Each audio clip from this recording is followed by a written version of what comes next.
বাংলার সাংবিধানিক প্রধানের বিরুদ্ধে শ্লীলতাহানির অভিযোগ রাজ্যের ইতিহাসে এটা বিরলতম ঘটনা বললে খুব একটা ভুল বলা হবে না। কারণ এর আগে বাংলার কোনো রাজ্যপালের বিরুদ্ধে এই ধরনের কোনো গুরুতর অভিযোগ ওঠেনি।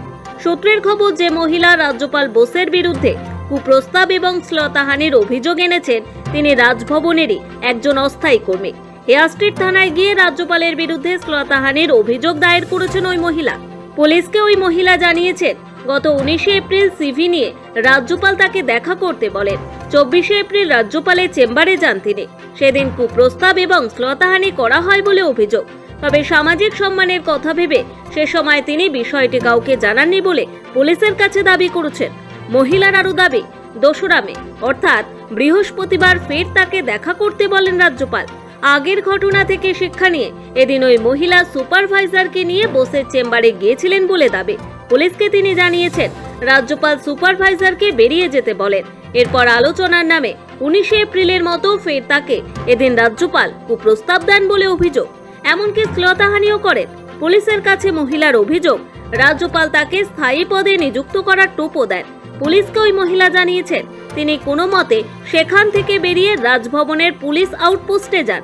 তারা তাকে হেয়ার স্ট্রিট থানায় যেতে বলেন। এরপরই সংশ্লিষ্ট থানায় অভিযোগ দায়ের করেছেন ওই মহিলা। সূত্রের খবর, 2019 সাল থেকে ওই মহিলা রাজভবনে অস্থায়ী পদে কর্মরত। তিনি রাজভবনের হোস্টেলেই থাকতেন। এদিন মহিলার অভিযোগের ভিত্তিতে পুলিশ ঘটনার তদন্ত শুরু করেছে। তবে সংবিধানের 361 ধারায় কর্মরত রাজ্যপাল বা রাষ্ট্রপতির বিরুদ্ধে মামলা করা যায় না, তাকে গ্রেফতারও করা যায় না। শুধুমাত্র এ ব্যাপারে রাষ্ট্রপতির কাছে অভিযোগ জানানো যেতে পারে। ফলে ওই মহিলা অভিযোগ জানালেও পুলিশ কি পদক্ষেপ করবে তা নিয়ে কৌতূহল তৈরি হয়েছে সব মহলে।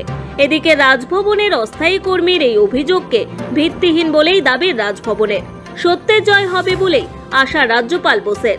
বৃহস্পতিবার রাতে রাজ্যপালের তরফে জানানো হয়, সত্যের জয় হবে। বানানো বিষয় নিয়ে তিনি মাথা ঘামাতে চান না। তার সম্মানহানি করে কেউ যদি নির্বাচনী ফায়দা তুলতে চান তাহলে ঈশ্বর তাদের মঙ্গল করুন। কিন্তু বাংলায় সন্ত্রাস এবং দুর্নীতির বিরুদ্ধে তার লড়াই কখনো থামবে না। সৌভিক সান্যালের রিপোর্ট, সময়, কলকাতা।